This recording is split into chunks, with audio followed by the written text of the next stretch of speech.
This is your news source evening bulletin for today, Friday, the 15th day of May in the year 2020. I'm Gordon Mosley, thanking you for joining us. Here is what we're tracking tonight. The government of Guyana, through the Ministry of Foreign Affairs, has informed the U.S. Embassy that Guyana's airports are still closed as part of the fight against the coronavirus pandemic, and therefore it may not be possible for the Carter Center and the International Republican Institute to be allowed in to observe the ongoing vote recount. The vote recount entered its 10th day today. The Ministry of Foreign Affairs' latest letter to the U.S. ambassador followed a second request from the embassy for the two groups to be allowed entry into Guyana to join the other international and local observers for the recount. The embassy's latest letter, which was dispatched as a diplomatic note on Thursday, followed similar requests from a group of U.S. senators and congressmen to open up the airport to allow the return of a Carter Center representative. In one of those requests, the U.S. politicians stated that there was need for a credible observation of the recount.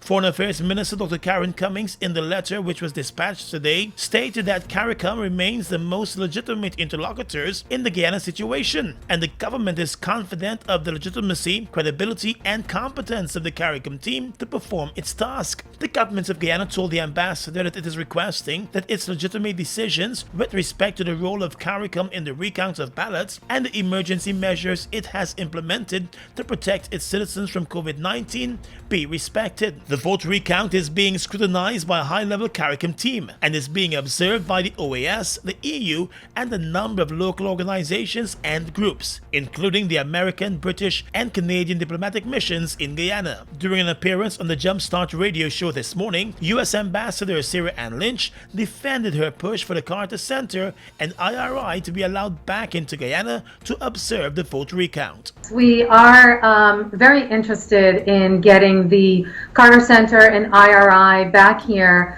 to complete their work as international observers and as technical advisors.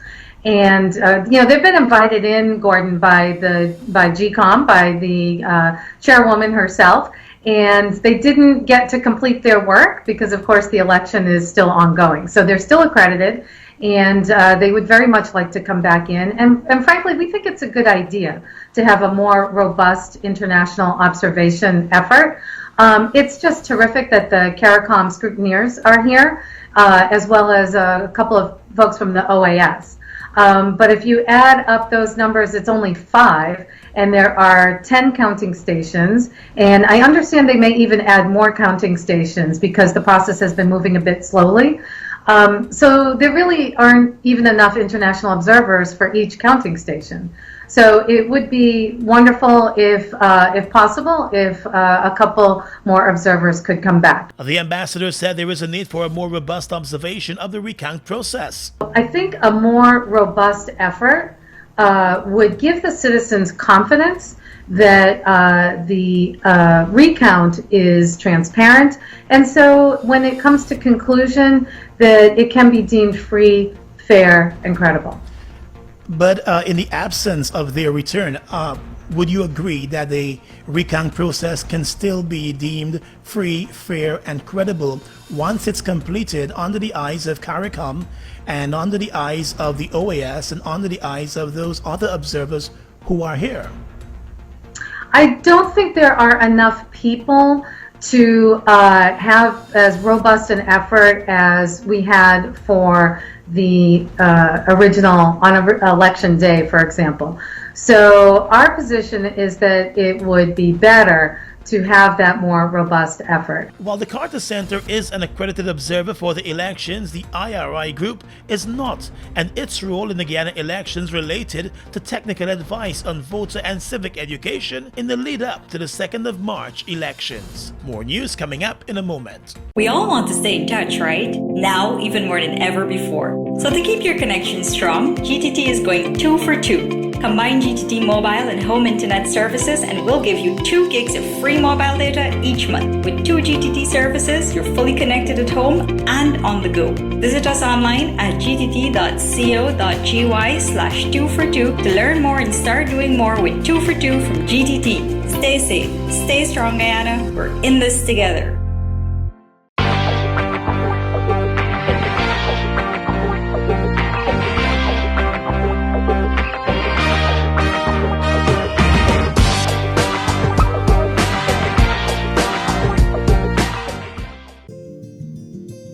GBTI is your Guyanese bank, a bank that understands every customer's unique needs, opportunities, challenges, and financial concerns. At GBTI, we see you for you. Whether you're buying a new home or car, planning your next vacation or retirement, saving for your child's future, or whether you're ready to take that bold step of investing in your dream business idea, we are with you every step of the way. We hear your stories and watch you focus on your dreams as we share your aspirations. We are more than just banking. We are a family. We are part of your community. Our commitment extends way beyond the walls of our branches and is demonstrated every day in the opportunities we provide to our individual and business customers. The support, time, and commitment we give back to communities across Guyana to help improve the lives of our Guyanese families. Because we see Guyana through your eyes.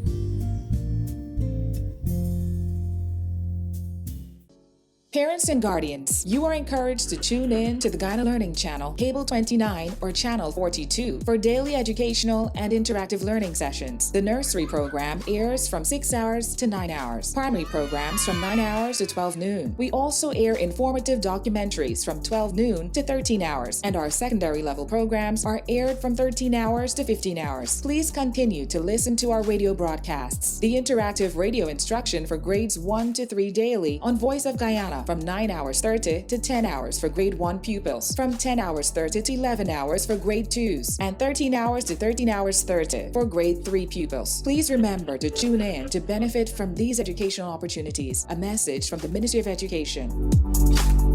The following is an important message from the Ministry of Public Health. Getting your workplace ready for COVID-19. Surfaces such as desks, tables, and telephones with keyboards must be wiped with disinfectant regularly, or at least every few hours. Use containers of hand sanitizers and place them in prominent places around the workplace. Provide access to places where staff can wash their hands with soap and water, and promote regular hand washing at the workplace. The Ministry of Public Health has a hotline to provide information on the coronavirus. Members of the public can call 227-4986 or 624-3067. Welcome back. Guyana's ambassador to the United States and the Organization of American States has made it clear that Guyana is a democracy and will so remain. Ambassador Riyadh Cincinnati made a statement earlier this week while addressing the Permanent Council of the Organization of American States on the elections in Guyana. He reminded that the recount process is currently underway and the process was initiated by President David Granger. The electoral process is not yet complete. Once the recount is finalized, the results will be declared in full accordance with the law, paving the way for the swearing in of a president. President Granger has stated repeatedly that he, I quote, shall accept the declaration of the results by the Elections Commission, which will allow for a democratically elected government to be sworn into office. End of quote. In spite of the disruption occasioned by the COVID-19 pandemic, which has complicated matters further and added to the delay of the recount is on the way.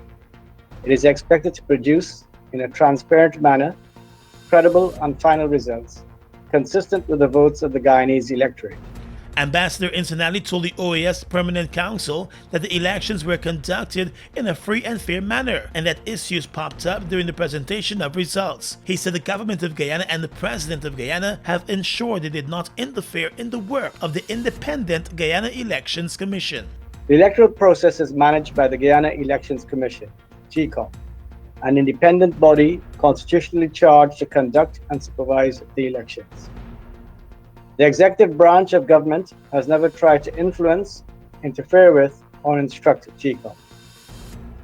The President attempted, with the agreement of the Leader of the Opposition, to find a way forward by inviting CARICOM to support a recount by GECOM.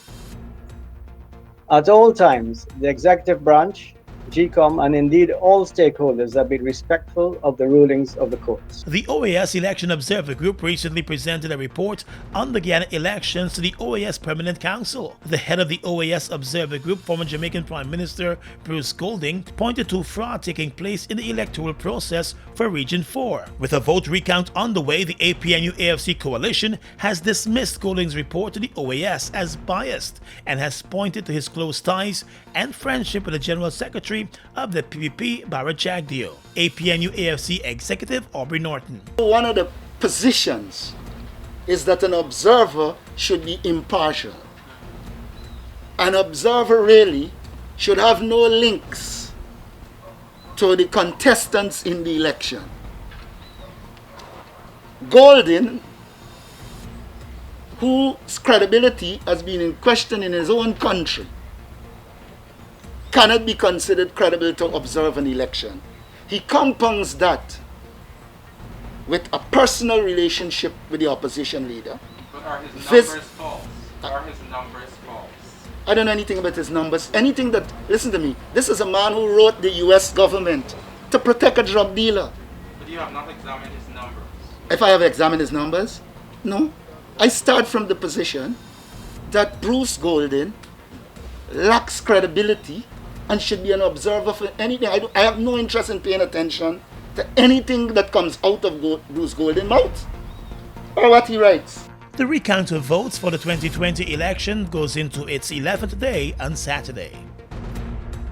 While American Ambassador to Guyana Sarah Ann Lynch has shot down allegations that the United States government has been interfering in Guyana's electoral process. Appearing on the 94.1 Jumpstart show this morning, the ambassador said she sees America's interest in the elections as good diplomacy and not interference.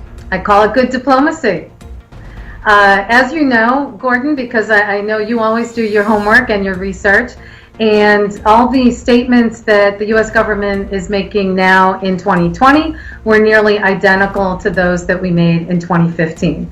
The difference being there was a different party in power and a different party in the opposition. So the statements that we're making today, they very much mirror, again, those in 2015. So if it is interference today, it was interference in 2015. And I don't hear people calling it interference in 2015. In a recent interview, high-ranking U.S. Congressman Hakeem Jeffries expressed some worry about the many statements and threats of sanctions that were issued by U.S. government officials over the ongoing Guyana elections. He described the U.S. involvement as interference. Since the elections, the U.S. State Department, through the Secretary of State and one of his assistant secretaries, has issued several statements via tweets about the elections in Guyana. The embassy in Guyana has also made other statements.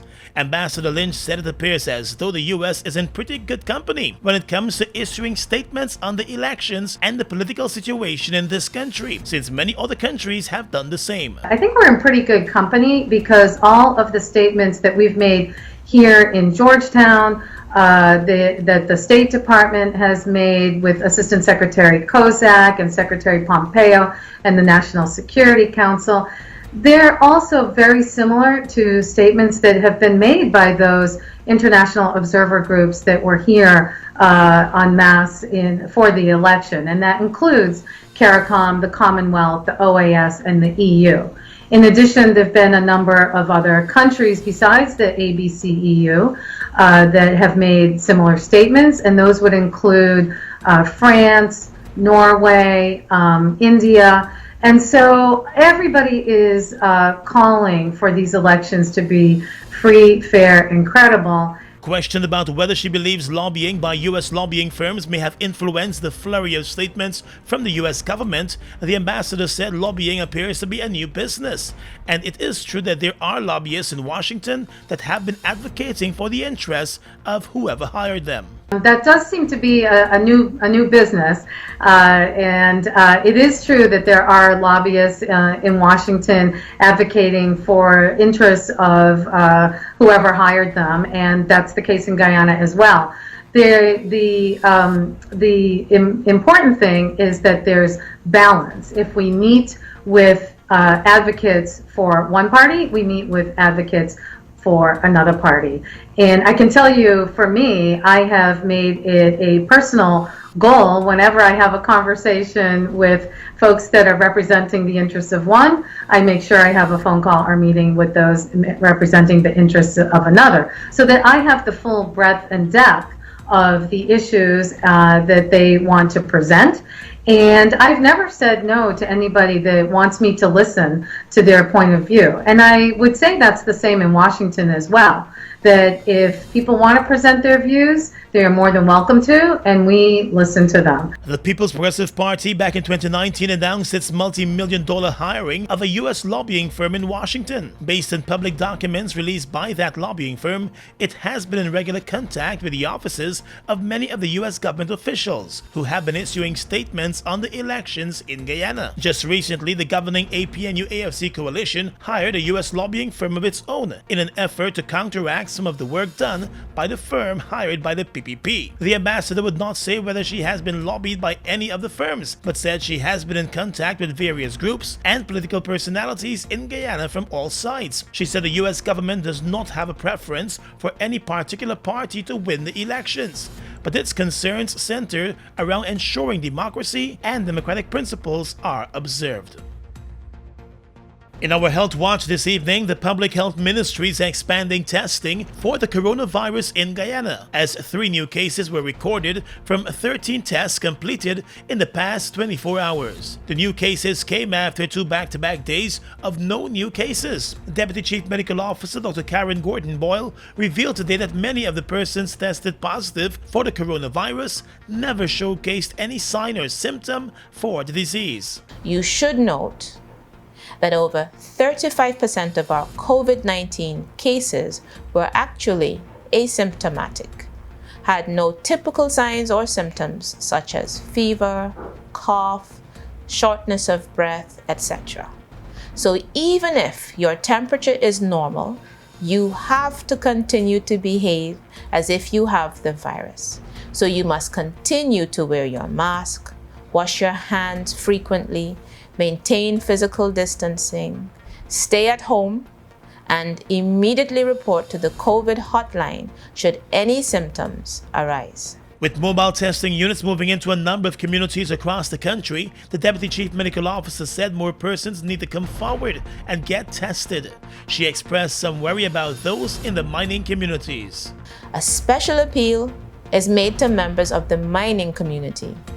We ask that those of you on the coastland ensure that if you are unwell and have the signs and symptoms of COVID-19, that you seek medical assistance before returning to the mining community. We also ask that if any member of the mining camp has signs and symptoms of this disease, that they are immediately isolated on camp and that contact is made with the nearest health facility so that guidance is given. We ask that persons avoid making self-diagnosis and treating themselves. There have been calls by some interest groups for mining to be removed as an essential service. However, those involved in the industry believe that the mining sector remains important and should therefore be allowed to continue with its operations. With the 3 new cases of the coronavirus, the total number of active cases currently stands at 63. Well, one day after the Guyana Human Rights Association issued a call on the government to suspend all mining operations in wake of the coronavirus pandemic, the Guyana Gold and Diamond Miners Association has fired back and has stated that the mining industry must continue to function. In a statement today, the mining body said at this time when Guyana needs all the economic help it can get, mining provides valuable jobs and should therefore continue as a recognized essential service. The Miners Association said it stands in support of the miners who live and work in the various villages in the Rupununi and urge all stakeholders to recognize the importance of mining. It added to that it also supports the right of the villages to put in additional control measures to prevent illegal operators from breaching the rules of social distancing and quarantine and from unnecessary interaction with village populations. According to the GGDMA, Guyanese miners, like other citizens, have a right to work and pursue a livelihood, and even in the current pandemic, miners have continued to work to ensure that mining and the many support industries continue to survive. The group said miners have been operating within the guidelines issued by the Public Health Ministry and will continue to do so. It also said miners should follow those safety guidelines all the time. The Mining Association also wants to see more enforcement against illegal border crossings from neighboring countries into many of the mining communities. The Public Health Ministry has asked miners to be vigilant and to isolate and report any co-worker who may have symptoms of the coronavirus and make contact with the health authorities in the region. Good news for sugar workers tonight. Following months of protests, negotiations, and proposals, the management of the Guyana Sugar Corporation and the Guyana Agricultural and General Workers Union have finally reached agreement on a salary increase for sugar workers. In a statement, GAWU announced that through the agreement, piece-rated workers will be benefiting from a 5% rise in their salaries. Time-rated workers will receive an increase of $20 per hour, and monthly paid staffers will receive an increase of $4,100 per month. The union said that apart from these improvements, other increases have been approved for a number of allowances that are enjoyed by workers. GAWU is now pushing for all of the increases and allowances to be retroactive to January of 2019, since the discussions began back then and were specific to that particular year. The union said while it remains ready to recommence discussions on the retroactive payments, it recognizes that workers were affected by no increases to their salaries for 5 years. It noted that it has been informed by Guyanese that it cannot deal with the retroactive issue at this time because of the company's current financial situation. GAWU said it remains hopeful that the corporation will soon be able to provide the outstanding payments to its workers. It wants those outstanding payments to be exempted from income taxes. Well, he didn't get too far. Less than 30 minutes after he jumped the fence and escaped from the New Amsterdam prison, convicted prisoner Ray Joseph was recaptured and taken back into custody this morning. A report from the Guyana Prison Service stated that around 6:51 this morning, the prisoner was noticed scaling the fence of the jailhouse. An alarm was immediately raised as he bolted for his freedom. By 7:10, he was recaptured in a neighboring community and immediately taken back into custody. The Guyana Prison Service and the Guyana Police Force have launched investigations into the incident. The man was serving a 15-month jail sentence for simple larceny and was listed to be released from prison in December. He is now expecting to face a charge of escaping from prison, and that could keep him in jail for the holidays and into the new year. Across the Region is coming up next.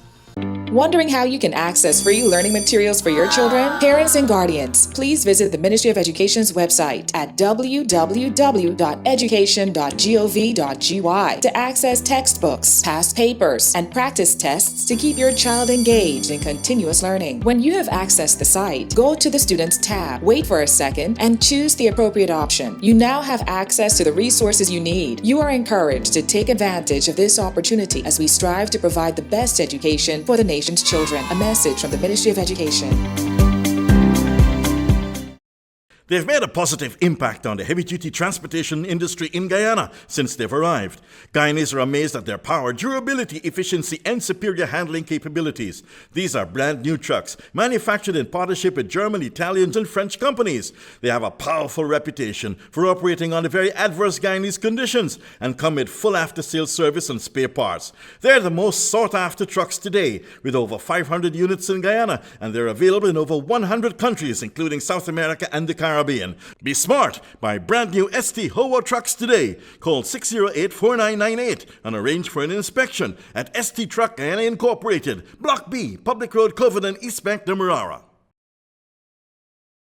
We are legions of men standing strong, but never too proud to stoop and help someone. We must send a clear signal to all. Do right. Walk in upright ways, knowing that's what being a man is all about. And ever aware that things will only get worse when good men do nothing. Stand strong. Be the one to live right. Falls, a trademark of China's Zhanghao Incorporated, located at Land of Canaan, East Bank, Demerara, was incorporated in April of 2013 with over $10 billion Guyana invested in a state-of-the-art 100,000 barrel fuel storage facility. a modern service station, an office complex, and a modern wharf that can berth international vessels. Having no association with any other fuel company, Falls imports its own fuel, which meets quality specifications, has all the legal permits, and is in compliance with international requirements. Its bulk facility can load 8 trucks simultaneously at a rate of 1,000 liters per minute, while the service station can service 12 cars at a time using computerized fuel pumps, which can facilitate the use of ATM cards. Through its professional team of mostly Guyanese, Falls wholesales and retails fuels to the public, including farmers and miners, and will continue to positively contribute to Guyana by providing quality products, service, and attractive prices. Try Falls today for all your fuel needs.